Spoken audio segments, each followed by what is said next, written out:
ఇక్కడ మార్పులు జిల్లాల కుదింపు జరగబోతోంది. 33 జిల్లాలు కాస్త 17కు మారుతుందా లేదంటే 25కు మారబోతుందా అన్నటువంటి ఒక చర్చ బలంగా వినిపిస్తున్నటువంటి క్రమంలో ఈసారి అనౌన్స్మెంట్స్ ఏమేం వినొచ్చు మనం ముఖ్యమంత్రి దగ్గర? అండ్ చిహ్నాల మార్పు గురించి ఇందాక ఒక చర్చ రావడం జరిగింది. కాకతీయ తోరణం, చార్మినార్ ఈ రెండు కూడా రాజముద్రలో ఉంది తెలంగాణ లోగోలో. ఒకవేళ అట్లాంటి మార్పులు జరిగితే ప్రజల్ని మెప్పించే అటువంటి తీరులో రేవంత్ రెడ్డి నిర్ణయం ఉండబోతోంది అనుకోవాలా? ఒకవేళ అదే జరిగితే ప్రజల నుంచి ఎట్లాంటి రియాక్షన్ మనం చూడొచ్చు? రేవంత్ రెడ్డి అధికారంలోకి వచ్చిన తర్వాత, అంటే కాంగ్రెస్ పార్టీ అధికారంలోకి వచ్చిన తర్వాత, రేవంత్ రెడ్డి సీఎం గా పదవి బాధ్యతలు చేపట్టిన తర్వాత అనతి కాలంలోనే ఎలక్షన్స్ వచ్చాయి. ఆ ఎలక్షన్స్ కంటే ముందు వాళ్ళకి చాలా తక్కువ సమయం ఉంది. ఆ సమయంలో పలు కీలక నిర్ణయాలు అయితే తీసుకున్నారు. కాంగ్రెస్ పార్టీ ఎన్నికలకు ముందు ఇచ్చినటువంటి హామీలను తాము అమలు చేస్తాము 100 రోజుల్లో అని చెప్పినటువంటి హామీలను ప్రధానంగా వాళ్ళు ఒక ఎజెండాగా పెట్టుకొని అధికారం చేపట్టిన 48 గంటల్లోనే మహిళలకు ఉచిత బస్సు కావచ్చు, రాజీవ్ ఆరోగ్యశ్రీని 10 లక్షల పెంపు వంటి కార్యక్రమాలు చేపట్టారు. ఆ తర్వాత ఒక్కొక్క గ్యారంటీ హామీని అమలు చేస్తూ వచ్చారు. ప్రధానమైనటువంటి హామీలు ఇక రైతులకు రుణమాఫీ కావచ్చు, ఆగస్టు 15 లోపు చేస్తామని చెప్పేసి ఇప్పటికే సీఎం మొన్న ఎన్నికల సభలో చెప్పుకుంటూ వచ్చారు. ఇక ఆ మేరకు సీఎం నిర్ణయం తీసుకోబోతున్నట్టుగా కూడా తెలుస్తుంది. సీఎం గా పదవి బాధ్యతలు చేపట్టిన తర్వాత ఆయన అన్ని వర్గాలను కలిసే విధంగా కూడా తన అన్ని వర్గాలకు కూడా టైం ఇచ్చారు. గత 10 ఏళ్ల కాలంలో సీఎం గా ఉన్నటువంటి కేసీఆర్ ఎవరికి టైం ఇవ్వలేదు, ఆ పార్టీ ఎమ్మెల్యేలకు టైం ఇవ్వలేదు, మంత్రులకు టైం ఇవ్వలేదు అనేది ఆరోపణ ఉంది. వాటిని అన్నిటిని పక్కన పెడుతూ రేవంత్ రెడ్డి అన్ని వర్గాలను కలిసే ప్రయత్నం అయితే చేశారు. ఇక రాబోయే రోజుల్లో తన మార్క్ పాలన దిశగా కూడా రేవంత్ అడుగులు వేయబడుతున్నట్టు తెలుస్తుంది. అందులో భాగంగానే ఐఏఎస్ లో ఐపీఎస్ లో బదిలీ చేపట్టనున్నట్టుగా కూడా తెలుస్తుంది. ఐఏఎస్ ఐపీఎస్ లే కాకుండా కింది స్థాయి వరకు తహసీల్దార్ల నుంచి మొదలుకొని అన్ని స్థాయిల్లో మార్పులు చేసే దిశగా కసరత్తు జరుగుతున్నట్టుగా తెలుస్తుంది. అయితే ఎన్నికల తర్వాత చాలా ఆరోపణలు కూడా వచ్చాయి. గత ప్రభుత్వంలో ఉన్న అధికారులనే ఇంకా కొనసాగిస్తున్నారు అని చెప్పేసి కూడా ఇటు కొన్ని విపక్ష పార్టీలు ఆరోపణలు అయితే చేస్తున్నాయి. వాటిని పక్కన పెడుతూ ఈ ఎన్నికల తర్వాత రేవంత్ తన మార్క్ పాలన దిశగా అడుగులు వేయబోతున్నట్టు తెలుస్తుంది. అందులో ఫస్ట్ గా ఐఏఎస్ లను కావచ్చు, ఐపీఎస్ లను బదిలీ చేసి ప్రభుత్వం అమలు చేస్తున్నటువంటి సంక్షేమ పథకాలను ప్రజల్లోకి తీసుకువెళ్లే విధంగా ఒక కార్యాచరణను కూడా రూపొందిస్తున్నట్టుగా తెలుస్తుంది. ఇక పార్లమెంట్ ఎన్నికల ఫలితాల తర్వాత పూర్తి స్థాయిలో ప్రభుత్వంపై పట్టు బిగించేలా రేవంత్ తన మార్క్ పాలనను కొనసాగించాలని చెప్పేసి చూస్తున్నారు. ఆ మేరకు పలు కీలకమైనటువంటి నిర్ణయాలు తీసుకోబోతున్నట్టుగా కూడా మనం చెప్పుకోవచ్చు. అందులో ప్రధానంగా రైతు రుణమాఫీ ఉండబోతుంది అనేది మనకు స్పష్టంగా అర్థమవుతుంది. ఇప్పటికే రైతు రుణమాఫీకి సంబంధించి ఆయన అధికారులతో రివ్యూ చేశారు. వివిధ రాష్ట్రాల్లో రైతు రుణమాఫీకి సంబంధించి ఎటువంటి నిర్ణయాలు తీసుకున్నారు అనేది స్టడీ చేయాలని చెప్పేసి కూడా అధికారులను ఆదేశించారు. ఆ మేరకు అధికారులు ఒక నివేదిక రూపొందించి సీఎం కి ఇవ్వబోతున్నారు.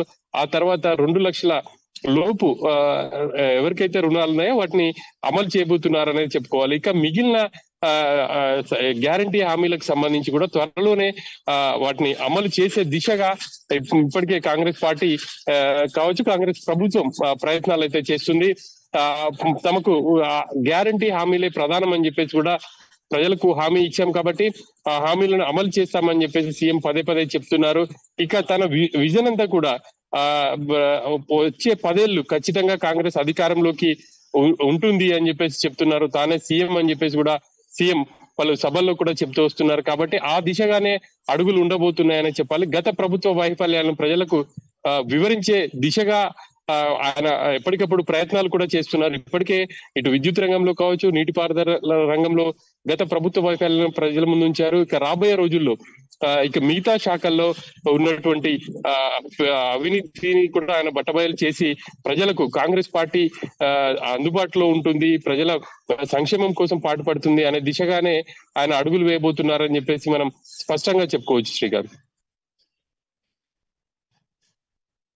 బడ్జెట్ కి వీళ్ళు ఇచ్చినటువంటి 6 గ్యారెంటీల అమలుతో పాటు మిగతా ఏదైతే మేనిఫెస్టోలో ఇచ్చినటువంటి హామీలు ఉన్నాయో ఇవన్నీ కూడా వాటిని ఫుల్ఫిల్ చేయాల్సినటువంటి అవసరం ఉంటుంది.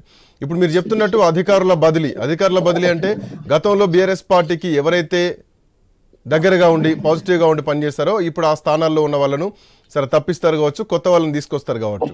సో అటు పాలన పరంగా ప్రతిపక్షానికి ఫేవరబుల్ గా ఉన్న వాళ్ళను మారుస్తున్నారు, ఓకే.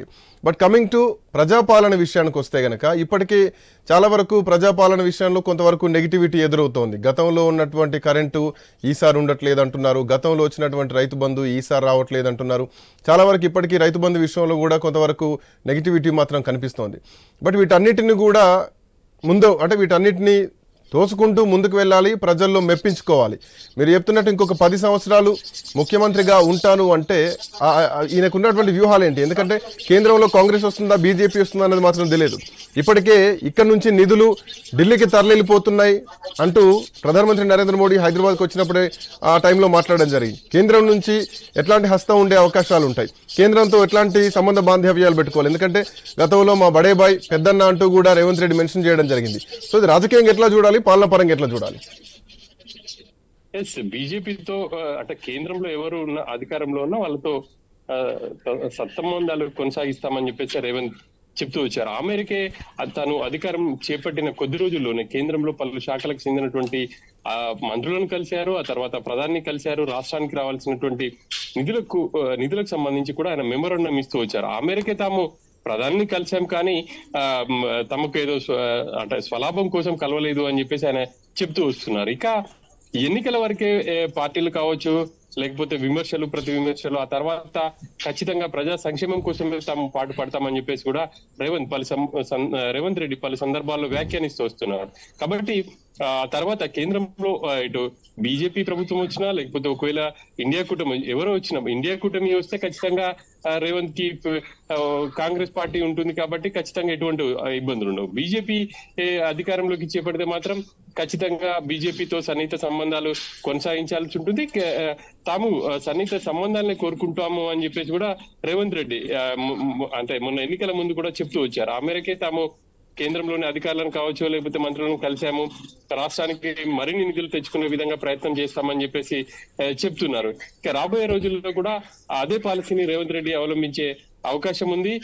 కొన్ని ఇబ్బందులు ఎదురైనప్పటికీ వాటిని అధిగమించేందుకైతే ప్రయత్నాలు చేస్తారని చెప్పేసి చెప్పుకోవచ్చు. ఇక ఈ సంక్షేమ కార్యక్రమాలకు సంబంధించి ఆ బడ్జెట్ ఎక్కడి నుంచి తెస్తారు ఏందనే దాని గురించి కూడా ఒక చర్చ నడుస్తుంది. అయితే ఇప్పటికే పలు కార్పొరేషన్లు ఏర్పాటు చేసే దిశగా ప్రభుత్వం సంకల్పించింది. ఆ కార్పొరేషన్ల ద్వారా రుణాలు తీసుకుని ఈ సంక్షేమ కార్యక్రమాల వైపు మళ్లించే అవకాశం ఉన్నట్టు కూడా నిపుణులు చెప్తున్నారు. మరి ప్రభుత్వం ఏం చేస్తుంది అనేది అయితే చూడాలి. ఇక బీజేపీ నేతలు భూములు అమ్మి సంక్షేమ పథకాలకు పెట్టడం కాదు, వాటికి నిధులు ఎక్కడి నుంచి చేస్తారో చెప్పాలని చెప్పేసి పదే వాళ్ళు సర్కార్ పై విమర్శలు చేస్తున్నారు. వాటన్నిటిని తిప్పికొట్టేందుకు మరి రేవంత్ రెడ్డి సర్కార్ ఎటువంటి వ్యూహాలను అమలు చేస్తుంది, వాటిని అన్నిటికీ ఎక్కడి నుంచి డబ్బులు సమకూర్చుతుంది అనేది అయితే మనం చూడాల్సి ఉంటుంది. Srikanth, thank you Sunil, thank you.